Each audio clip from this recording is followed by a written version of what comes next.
इसका पूरे के पूरे ऐसे उठाइए। ये ईडीएस योजना में आज तक वहां 15-20 हजार करोड़ रुपए खर्चा हुआ है और उससे एसेट बने हैं। हमने 1970 में मिट्टी की सड़क बनाई है, केवल वो सड़क है, वो पक्की नहीं है। वो सड़क को भी आपने कनेक्टेड माना है।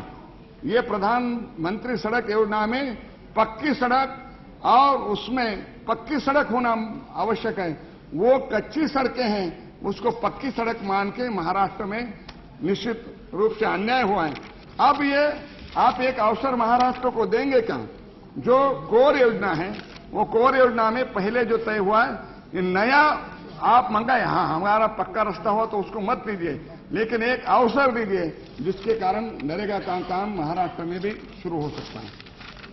एक योजना और भी है गांवों के विकास की, और जो योजना मैं महत्वपूर्ण मानता हूं वो है गरीब आदमी को, जिसको गांव में खेती नहीं है, जिसको जमीन नहीं है, उसके लिए इंदिरा आवास योजना अच्छी है।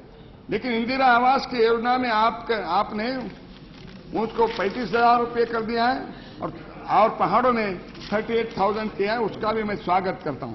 लेकिन इसके काम होने वाला नहीं है। ये इंदिरा आवास का पैसा खर्चा नहीं होता, और उसका कारण आप समझ लीजिए क्यों खर्चा नहीं होता है। सरकार बजट करती है, बजट ज्यादा देना चाहिए हमारी अपेक्षा, जो बजट है वो भी खर्चा नहीं होता। और इसका कारण है हम घर बांधने के लिए पैसा देते हैं, उसमें सेंट्रल गवर्नमेंट अनुदान देती है, राज्य सरकार अपना पैसा लगाती है। जैसे महाराष्ट्र में राज्य सरकार भी 35,000 लगाती है और 70,000 का घर देती है।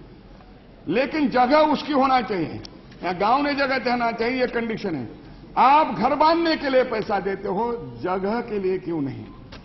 और जब तक इंदिरा आवास में उसके लिए 1000 गज की जमीन चाहिए, आप करोड़ों रुपए इंदिरा आवास के लिए खर्चा कर रहे हो, लेकिन इंदिरा आवास बांधने के लिए जो जगह चाहिए उसके लिए कोई भी व्यवस्था इस स्कीम में नहीं है। और उसके ये मुख्यतः घर दलित और आदिवासी को मिलते हैं। कहां दलित के पास है कि जो अपना घर के लिए वो जगह ले? पट्टे की रिक्वायरमेंट है और वो पट्टे के लिए सरकार पैसा नहीं देती।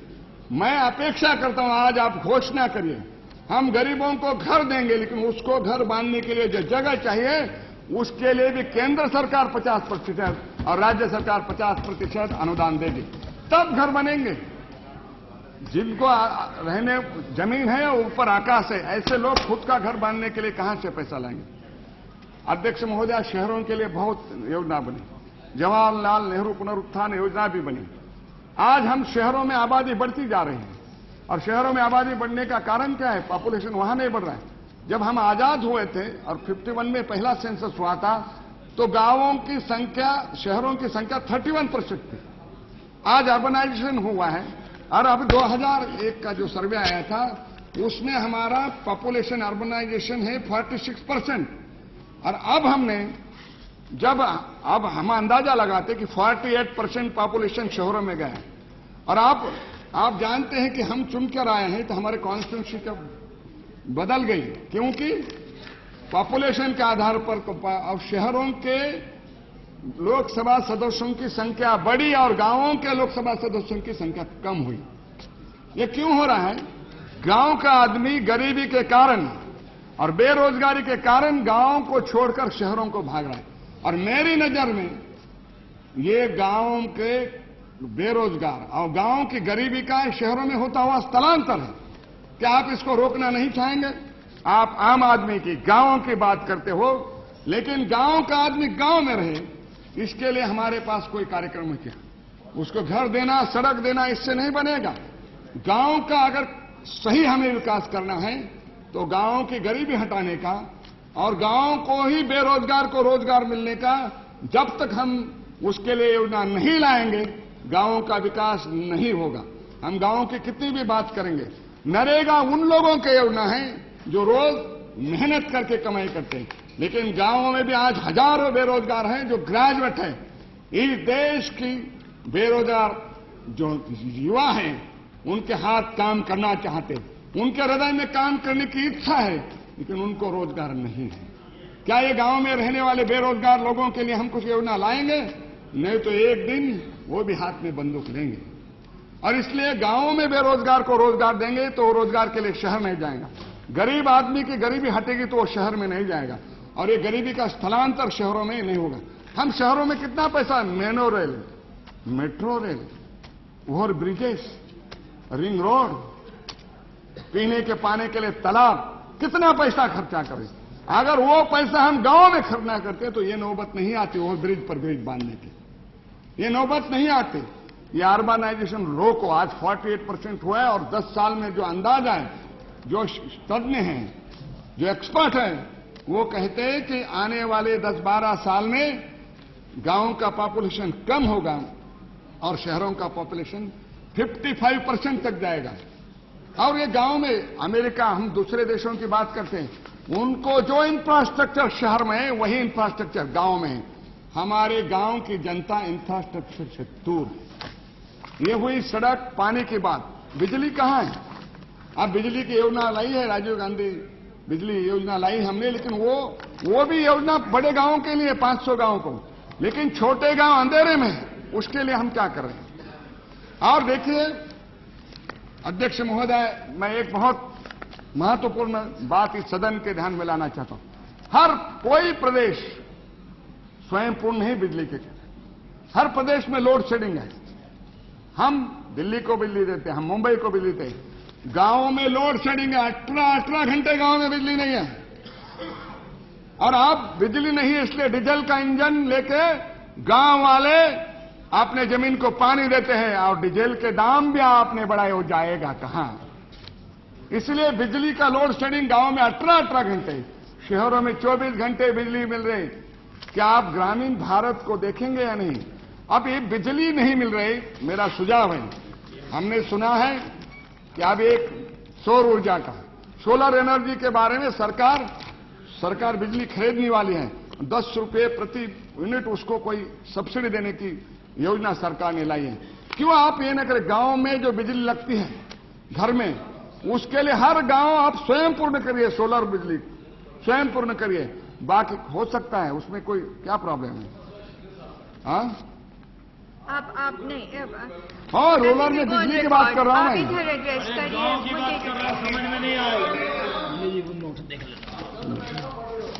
नहीं नहीं, अरे गांव, मैं गांव की बात कर रहा हूं। इसमें ग्राम विकास में जोशी जी के ऊपर से बिजली का उल्लेख किया उन्होंने। आप नहीं चाहते बिजली तो मुझे कोई आपत्ति नहीं। संबोधित करिए। नहीं, वो बिजली ने गांव, मैंने कहा कि सौर ऊर्जा का जो प्रयोग सरकार कर रही है वो गांव में करो, ये मैं सुझाव दे रहा हूं। आप इतने के गांवों के विकास का सुझाव भी नहीं मानना चाहते। करो मत करो, सुनो तो, गांवों को बारे में सुनने की भी कांग्रेस की तैयारी नहीं है। आप शांत हैं। तो आपको बहुत मालूम है। तो अध्यक्ष महोदया, ये बिजली के बारे में मुझे क्या, सौर ऊर्जा से बिजली दो, किसी भी प्रकार से दो। कोई प्रदेश में बिजली नहीं है, और बिजली पहली कटौती गांवों की होती है, और बिजली बिना विकास हुआ है ऐसा मानना, ये सारे अंधेरे में गांव है, उसको उजाले में लाने की निश्चित रूप से प्रयास होना चाहिए।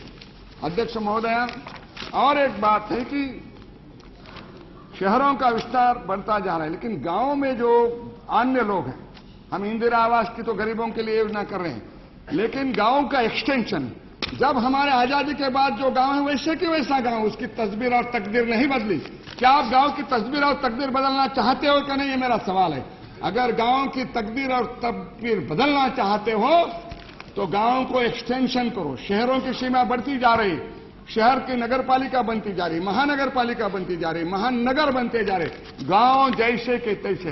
क्या हम सारे गांवों को प्लान नहीं करेंगे कि 1951 में कितनी आबादी थी और आज कितनी है, उसका एक्सटेंशन कितना होना चाहिए, उसके बारे में योजना होनी चाहिए। और खुद का जो किसान है, खुद का घर बांधना चाहते हैं, उसको क्या हम 2% से लोन देंगे? 1 से 5 लाख रुपए तक का खुद का घर बांधने के लिए वो लोन लेगा, वो वापस करेगा। आज हमारी गृह निर्माण योजना, बड़ी बड़े जंगल हम शहरों में खड़े कर रहे हैं, उसके लिए कितना भी पैसा मिल रहा है। गांव में अपना घर बांधने के लिए हम कोई योजना लाएंगे क्या? सरकार अनुदान न दे, लेकिन सरकार गांव में अपने घर बांधने के लिए और गांव का एक्सटेंशन के लिए योजना, उनके गांव की सीमा बढ़ाने की योजना लानी चाहिए। नहीं तो गांव की आबादी दुगनी हो गई और एक ही घर में 2-2, 4-4 भाई रह रहे हैं, वो अपना नया घर बसा नहीं सकते, नया घर बांध नहीं सकते। मुझे लगता है एक बहुत बड़ी समस्या है और इसके बारे में भी गांव की समस्या मैं इससे आपसे इसमें लगातार रहा हूं। बाकी योजना राजीव गांधी जी ने हैदराबाद के एक संस्था में कहा था, यहां से रुपया निकलता है तो वो 16 पहुंचता है, लेकिन अब आप तो 16 तो पहुंचता ही नहीं, अभी 10 भी पहुंचता नहीं है। ये भ्रष्टाचार बंद करना चाहिए।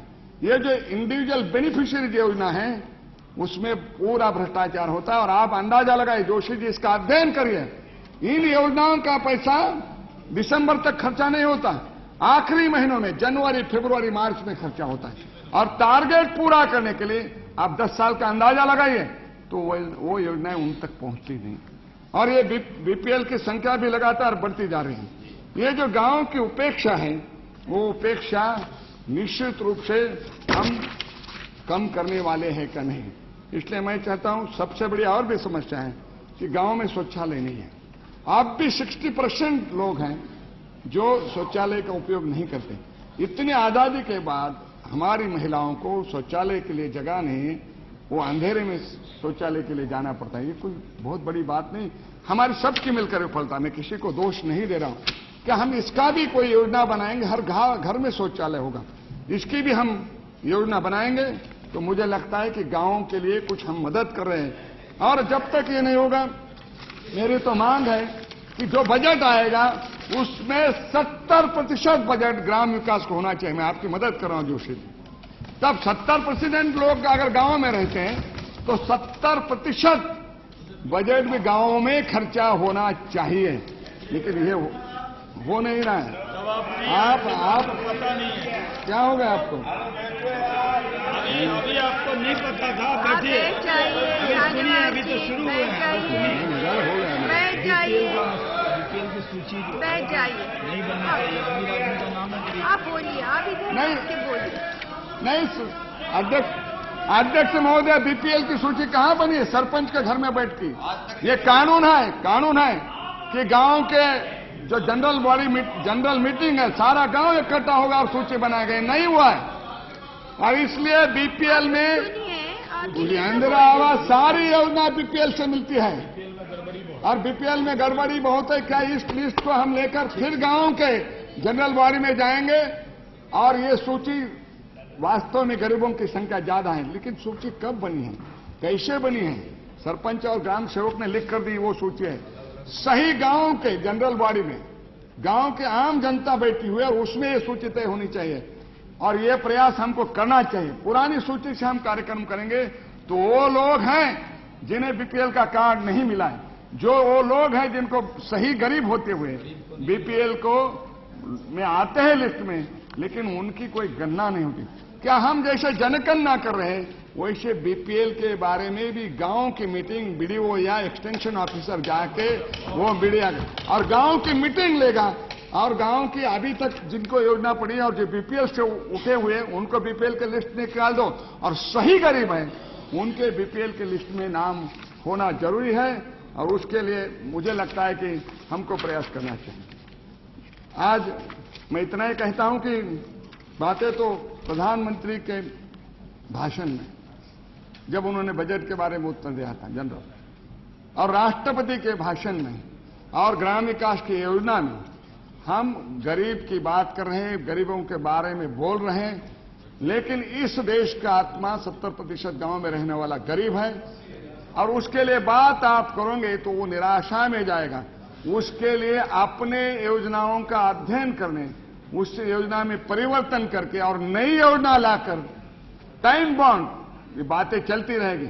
हम क्या 5 साल में 3 बातों का आश्वासन दे सकते हैं? आज हमें ग्राम विकास मंत्री, पानी, बिजली और सड़क, आपके 4 साल बचे हैं, 4 साल में ये चीजें हर गांव में जाएंगे ऐसा वादा कर सकते हैं? नहीं करते तो बातों में कोई दम नहीं। अगर आप ये नहीं करेंगे तो लोगों का गुस्सा आएगा और वो गुस्सा निश्चित रूप से आगे निकालेंगे।